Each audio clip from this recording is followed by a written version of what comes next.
Gostaria que o senhor fizesse uma avaliação dos 3 últimos jogos, né, 2 derrotas e esse empate, mas principalmente desse empate aqui hoje com gol no último minuto diante do ABC. Até que ponto isso preocupa? Como é que a diretoria avalia esse, até como o próprio Claudinei fala, esse pequeno recorte desses 3 últimos jogos, esse empate? Boa noite, Hugo. Boa noite. Primeiro agradecer a Deus aí, a Ele toda a honra e toda a glória. Cara, eu acho que a gente tem que mudar o discurso. Vou ser bem franco com vocês, nós temos que mudar o discurso. Se a gente for ficar pegando texto fora do contexto, nós vamos arrumar um tumulto desnecessário. Nós temos que ser grato hoje aqui, por nós estarmos hoje finalizando o primeiro turno de um campeonato momentaneamente como segundo lugar e certamente finalizando dentro do G4. Então o que acontece? Eu fico muito à vontade para estar falando esse tipo de coisa, porque em todos os momentos, quando estávamos passando por, vamos dizer, uma sequência positiva, eu falava para as pessoas terem estômago para aguentar a sequência negativa. Porque você vai oscilar. Você vai oscilar.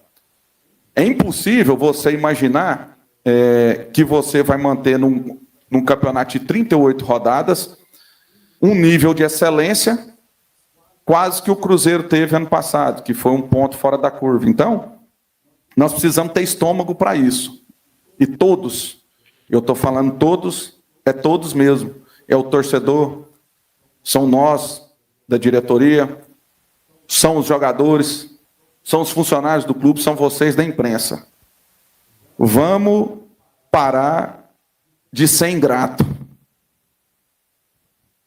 Não vamos ser ingrato. Porque o que nós estamos sendo hoje, eu vou ser bem sincero com esse tanto de crítico, nós estamos sendo tremendos ingratos. Lógico que ninguém está falando aqui que não tem que ligar sinal de alerta, ninguém está falando aqui que não tem que se preocupar com algumas coisas, que tem que buscar entender. Eu, particularmente, internamente, todas as vezes que nós temos jogado um terceiro jogo em sequência, a gente tem caído de rendimento, e cai porque é natural. É um time que corre demais. Quando você vai ter 3 jogos em sequência, você vai baixar o drive. Não tem como. É humanamente impossível. Igual foi hoje. 3 jogos em 7 dias com 2 viagens. Vai diminuir um pouquinho. A gente vai ter que achar um ponto de sermos um pouco mais estrategistas nesses jogos em que nós vamos ter que pensar nisso. Por exemplo, o próprio Ceará jogou contra a gente. O Ceará, ele trocou 5 jogadores. Porque não iria conseguir manter a mesma condição. E eu tenho muita confiança no nosso grupo. Eu falo para você tranquilamente, seguramente, que nós temos 2 jogadores por posição. Então, nós vamos precisar achar esse equilíbrio para, nessas principais partidas, a gente buscar ali, achar uma melhor estratégia. Jogo contra o Londrina, futebol é isso, meu amigo. Se futebol tivesse lógica, todo mundo estava rico apostando. Nós conseguimos perder um jogo no qual o adversário não chutou uma bola no gol. O gol que fez foi contra. Nós fomos para um jogo do Ceará, um jogo aberto, um jogo franco, no qual nós tivemos oportunidade e no final do jogo nós sofremos o gol. Assim como hoje nós achamos um gol no final. Num jogo também que o Denis não fez uma defesa. Então, vamos levantar a cabeça, vamos ser grato a Deus. O ser humano precisa entender que ele tem que ser fiel no muito e principalmente no pouco, para ele ser abençoado. E é isso. É isso, nós temos que potencializar, nós não podemos esquecer da nossa condição, que nós somos um time operário, que nós somos um time que tem que correr pra caramba, que é um time que vai lutar, que é um time que precisa do torcedor vir aqui encher o estádio todas as vezes para dar certo, para transmitir uma energia positiva. E queira eu que a gente fique 19 jogos sem perder em casa. Será que nós vamos ser o único time que às vezes tem ainda a oportunidade de ficar 19 jogos sem perder em casa? Porque eu acho que na competição todo mundo perdeu em casa. Só o Vila que não perdeu. Então, meus amigos, se todo mundo sonha com um acesso, prepara para a guerra, meu filho. Prepara para a guerra. Porque você vai perder batalha, e você vai ter que ter estômago para aguentar, para suportar e levantar a cabeça. Porque no final de tudo, o cara que tem o sucesso, o cara que é vencedor, ele nada mais é do que o perdedor que tentou mais uma vez. Presidente, você recentemente falou de uma dívida fiscal, né, de R$1.200.000, eu acho, que poderia estar chegando e batendo as portas. Queria saber se tem alguma novidade sobre isso, e se esses 5 que estão fechando o turno em primeiro são os favoritos para subir. Não, para mim, os 12 primeiros do campeonato, quem está fechando aí o 12º é o CRB, não é? É o CRB, né? Que tem um jogo a menos e está com 25 pontos. Ele pega o Avaí no jogo que foi adiado e ele pode ir a 29. Ele está com 24 ou 25? 24, mas pode ir a 27. Então, no meu ponto de vista, dessa faixa do CRB para cima, todo mundo está na briga. E é na briga para subir ou para cair. Porque futebol só existe tragédia. Só existe as tragédias. Então, todos desses, como eu te disse, na minha opinião, são pretensos candidatos a subirem. E não cravo nenhum que está no G4 com a garantia 100% de estar. Se fosse no começo do campeonato, eu responderia para você que alguns times, para mim, eles estariam numa condição muito boa. Cito o Sport. E hoje o Sport, momentaneamente, está fora do G4. Isso não quer dizer que, ao final, ele não vai conseguir. Eu acho que o mais importante disso tudo, lógico que você tem a intenção de estar sempre dentro do G4. Mas se, porventura, você sair, que é onde você precisa ter o estômago, você sempre estar ali perto. Porque, às vezes, depois, no final, você arruma 2, 3 vitórias seguidas e volta para lá, que é no momento certo. O importante é você estar lá no final da 38ª rodada. Então, é momento de ter a tranquilidade. Alguns clubes, no meu ponto de vista, têm obrigação de subir. Obrigação. Obrigação de subir. Nós não temos obrigação nenhuma de subir. Nós temos, antes de concluir, nós temos condição de subir. Nós temos condição, e está claro. Por que eu falo para você que um é condição, outro é obrigação? Obrigação porque o cara pagou, está pagando, está investindo. Então, eu abro a tabela aqui para você e te pergunto, e te falo, aqui, ó, tranquilamente, dos 4 que têm obrigação de subir, na minha opinião. Tranquilo, para mim não perder conta. Hoje, Vitória tem obrigação de subir. Sport tem obrigação de subir. O Ceará tem obrigação de subir. E o Atlético tinha obrigação de subir. Esses times têm obrigação de subir. Tinha ou tem? Tem. O campeonato não acabou, os caras estão vivos aí. Se eu acho que do CRB para cima todo mundo está na briga, esses aí têm obrigação. Nós estamos falando de time aí que tem 2 milhas por mês para cima. E outros times também que investiram bastante. Nós estamos falando aqui de, por exemplo, você pega um Juventude, oferecendo 150 mil para jogador. Você pega um time igual o Mirassol, olha o time do Mirassol, cara. Um time excelente. O Novo Horizontino, dinheiro, os caras derramam dinheiro. Então, esse aí tem obrigação, mas nós temos condição. Porque nós temos uma energia que o torcedor jogando junto, ninguém tem. Quer vir aqui dentro de um sapãozinho desse aqui. Nós temos um grupo comprometido, que eu falo para você tranquilamente.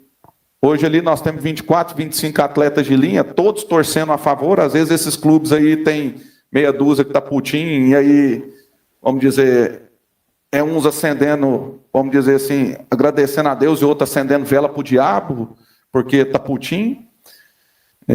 Nosso time corre pra caramba, eu falo para você tranquilamente, não tem um time da competição que corre igual o nosso. Um time que defensivamente está ajustado.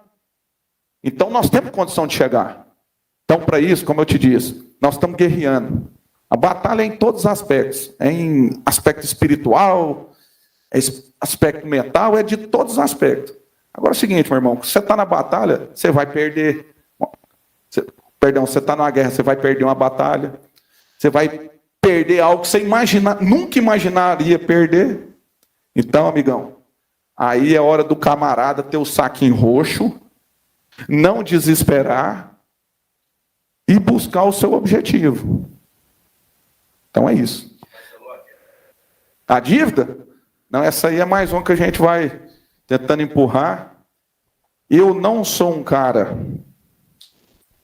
que eu misturo política com a nossa função dentro do clube. Vocês nunca me viram aqui falar nada.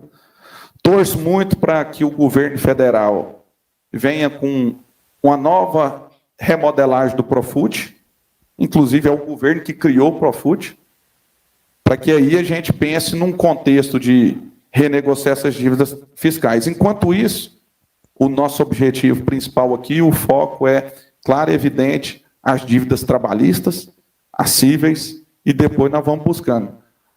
Até eu agradecer a presença aqui do nosso amigo Fabrício Cimarro, grande parceiro do Vila, empresário, e sabe do que eu estou falando. A trabalhista é a primeira a te dar uma facada no peito.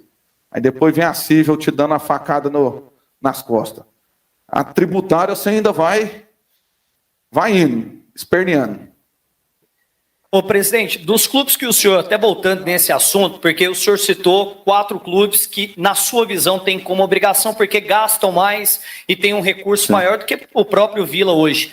E desses que o senhor citou, só um está no G4, que é o Vitória. O Ceará não, o Atlético não, o outro que o senhor citou, o Sport também está ali bem próximo, mas não está no G4. E os 4 citados são os 4 com as maiores folhas do campeonato, e o Vila, se eu não me engano, só tem uma folha maior do que o ABC hoje na Série B. A nossa folha ali vai ser a quarta, quinta menor folha. Vai aumentar, né? Não, é a quarta, quinta menor folha. O senhor vê o Vila hoje até mais cobrado para conquistar o acesso, propriamente do que os 4 que o senhor citou? O Atlético é um deles que veio da Série A brasileira. O senhor vê o Vila sendo mais cobrado por torcida, por imprensa, para chegar numa Série A? Na verdade, não vou falar que ele é o mais cobrado, é um que se tem uma expectativa maior, né? Então, por exemplo, você tem muita gente envolvida.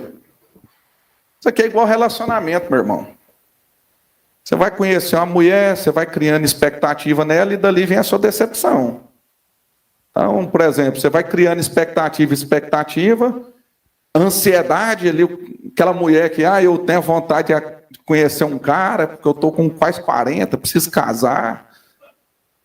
Tipo assim, é a realidade do Vila aí. Estou quase 40 anos aqui, meu filho, precisando de chegar na Terra Prometida. Expectativa.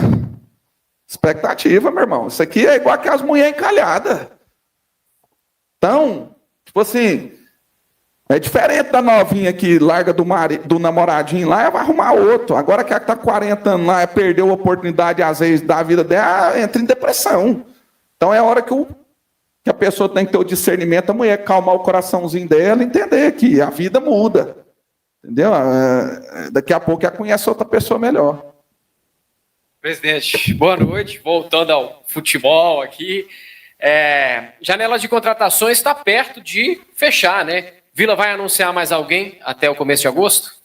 Cara, pontualmente pode ser que venha. Não vou cravar, mas nós temos aí ainda até o dia 3, né? 3. Vamos dizer, quase 10 dias. Às vezes o mercado te oportuniza uma situação muito interessante, no qual você vai lá e vai encarar. Então, não consigo te afirmar nem que vem, nem que não vem. Cara, estamos atentos. Estamos atentos. Então, assim, pode ser que pinte uma pecinha aí para compor outra. Tudo depende do jeito que você termina também, né? Por exemplo, às vezes você tem algum probleminha de lesão um pouco mais grave, você tem que se virar aí em 2, 3 dias achar alguém.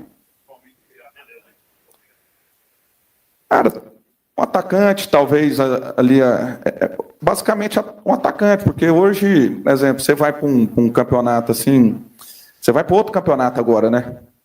São 19 rodadas e você não vai ter, talvez, mais oportunidade de trazer ninguém. Então, às vezes, você traz mais ali, às vezes, alguém, talvez algum atacante com a característica que a gente ainda não tenha, para caso tenha algum empecilho aí no meio dessa jornada aí, você ter opções.